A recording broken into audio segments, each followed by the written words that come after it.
Hello बच्चों, I hope so कि आप लोग बहुत अच्छे होंगे। तो आज मैं एक नया टॉपिक स्टार्ट करने वाला हूँ जिसका नाम है डिस्टेंस एंड डिस्प्लेसमेंट।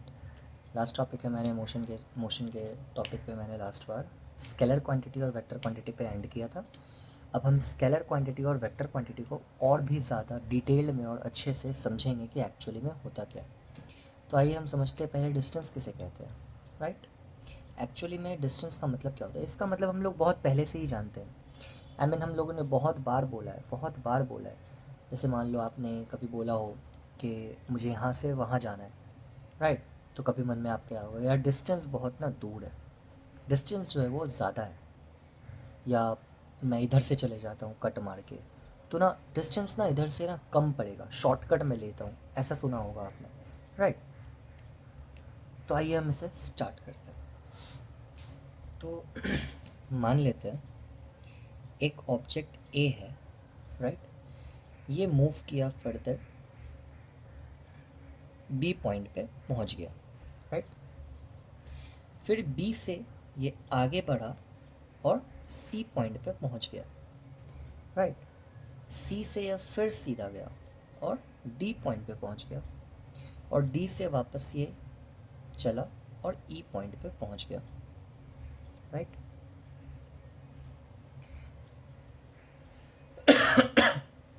तो आप मुझे बताओ कि ये ऑब्जेक्ट ए जो है, ये जो इसने बी पॉइंट कवर किया, सी पॉइंट कवर किया, डी पॉइंट कवर किया, ई पॉइंट कवर किया, तो ये क्या किया, राइट? तो इसने क्या किया, इसने जो है ये डिस्टेंस कवर किया, राइट? ए टू बी कुछ ना कुछ डिस्टेंस होगा, मान लेते हैं एक्स किलोमीटर, कुछ ना कुछ डिस्टेंस होगा, राइट? या एक्स मीटर मान लेते हैं, एक्स मीटर मानते हैं। बी टू सी भी कुछ मीटर होगा और सी टू डी भी कुछ मीटर होगा, ये भी कुछ मीटर होगा, राइट? तो ये जो फर्दर लाइन में चला, ये क्या किया, इसने डिस्टेंस कवर किया, राइट? तो डिस्टेंस का हम क्या फॉर्मूला लिख सकते हैं? The actual path covered by an object is called distance। मतलब एक्चुअल पाथ मतलब जितना रास्ता चला गया है, राइट? जितना रास्ता चला गया है उसी को हम डिस्टेंस कहते हैं। बट अब आता है हमारा डिस्प्लेसमेंट। तो डिस्प्लेसमेंट किसे कहते हैं? अब एक बात बताओ, मैं बताता हूँ। शुरुआत इसने कहाँ से किया? पॉइंट ए से। ख़त्म कहाँ पे किया? पॉइंट ई पे। अब हम अगर इस पॉइंट ए और पॉइंट ई को जोड़ दें एक लाइन से, मतलब स्ट्रेट लाइन, ये मैंने स्ट्रेट लाइन तो बनाई नहीं है क्योंकि स्केल तो है नहीं, बट ये मान लो ये स्ट्रेट लाइन है, ठीक है? तो मैं ए और ई को स्ट्रेट लाइन से जोड़ दूँ, कहीं पे भी रास्ता मुड़ना नहीं चाहिए, राइट? तो ये ए टू ई मेरा हो जाएगा डिस्प्लेसमेंट। ये मेरा ए टू ई जो है ये मेरा डिस्प्लेसमेंट हो जाएगा। अब मैं समझाता हूँ कैसे, एक एग्जाम्पल के थ्रू। मान लीजिए आप लोगों ने अपने घर से आप लोग निकले, राइट? आप लोगों को मान लीजिए कुछ भी चीनी या कुछ भी एनीथिंग, कुछ भी लेने के लिए आप लोग को दुकान जाना है, राइट? और दुकान जो है आपके घर से 5 मीटर, दुकान जो है वो आपके घर से 5 मीटर क्या है, राइट है, फिर 5 मीटर लेफ्ट है, अगेन फिर 5 मीटर क्या है, राइट लेके फिर लेफ्ट है, तब जाके शॉप आती है। तो ये आपने क्या किया? डिस्टेंस कवर किया शॉप तक की, राइट?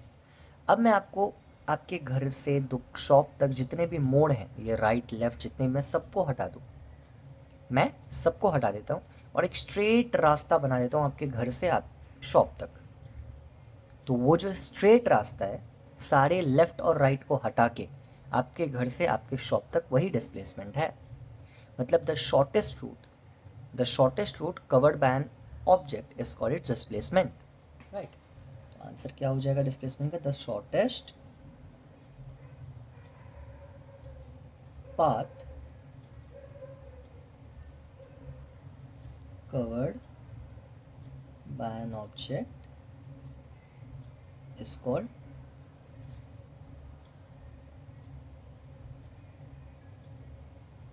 displacement, right?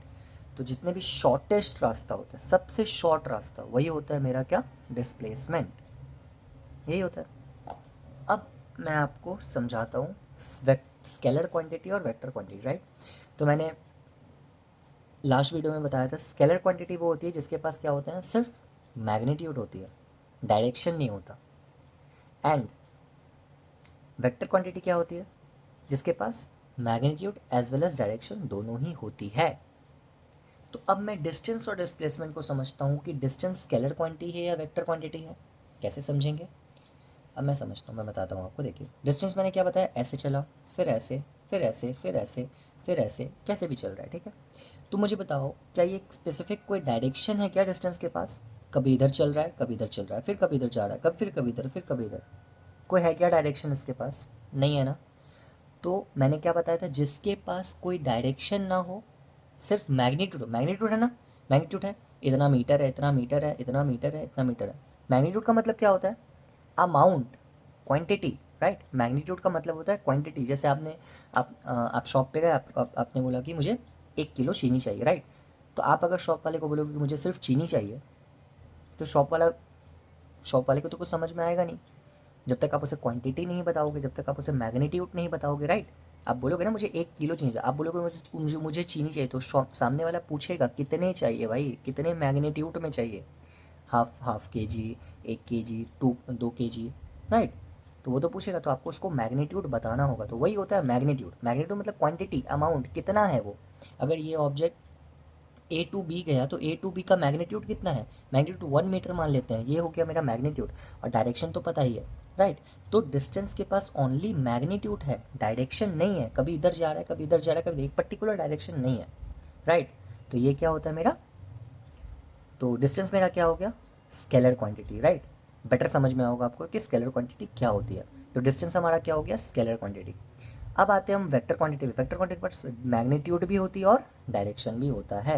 तो डिस्प्लेसमेंट हमारा क्या होगा, वेक्टर क्वांटिटी। कैसे होगा मैं समझाता हूँ। देखिए मैंने क्या बोला था, स्टार्टिंग पोजीशन से, राइट, मैं यहीं से समझाता हूँ। देखिए स्टार्टिंग पोजीशन से एंडिंग पोजीशन तक के स्ट्रेट लाइन को हम डिस्प्लेसमेंट बोलते हैं। अब बताया था मैंने। अब मैं यहाँ से एक लाइन खींचता हूँ। अब बताइए इसका कुछ ना कुछ मैग्नीट्यूड होगा, होगा ना। 10 मीटर होगा या 8 मीटर होगा या 4 मीटर होगा, कुछ ना कुछ तो मैग्नीट्यूड इसका होगा, राइट। इसका ए टू ई मान लेता हूँ मैं इसे ए मान लेता हूँ। ए टू ई कुछ तो मैग्नीट्यूड होगा इसका, राइट। अब मैग्नीट्यूड तो मिल गया, डायरेक्शन, सर सीधा लाइन आ रहा है, सीधा स्ट्रेट, एक स्पेसिफाइड डायरेक्शन है। मैं इससे बोल सकता हूँ ना कि मेरा डिस्प्लेसमेंट क्या है, मेरा डिस्प्लेसमेंट ए टू ई है, मेरा डिस्प्लेसमेंट ए टू ई है, स्ट्रेट, मेरा स्ट्रेट डिस्प्लेसमेंट है, स्ट्रेट। तो डिस्प्लेसमेंट के पास डायरेक्शन है और मैग्नीट्यूड भी है। अब मैं कैसे बोलूँगा डिस्टेंस के पास क्यों नहीं है, मैं डिस्टेंस का बता सकता हूँ, ए टू ई। अगर मैं बोलूँ ए टू ई भी, अगर मैं बोलूँ ए टू ई भी मेरा डिस्टेंस है, ठीक है, डिस्टेंस भी मेरा ए टू ई है, ठीक है। बट ए टू ई कैसे है, ए टू ई मतलब ए टू बी है पहले, फिर बी टू सी है, फिर सी टू डी है, फिर डी टू ई है ना। डायरेक्ट ए टू ई नहीं है ना, डायरेक्ट ए टू ई मेरा डिस्प्लेसमेंट हो गया। और फर्दर घूम के अगर मैं जाऊँ, वो मेरा विदाउट एनी स्पेसिफाइड डायरेक्शन, तो वो मेरा distance. And when I move from specified direction as well as magnitude, that then it is called displacement, right. तो उसको क्या बोलेंगे, डिस्प्लेसमेंट बोलेंगे। तो वेक्टर क्वांटिटी किसके पास है, डिस्प्लेसमेंट के पास है। और स्केलर क्वांटिटी किसके पास है, डिस्टेंस के पास है। तो बेटर आप लोगों को समझ में होगा स्केलर और वेक्टर क्वांटिटी। तो नेक्स्ट पार्ट में मूव करूँगा uniform and non uniform motion में, राइट।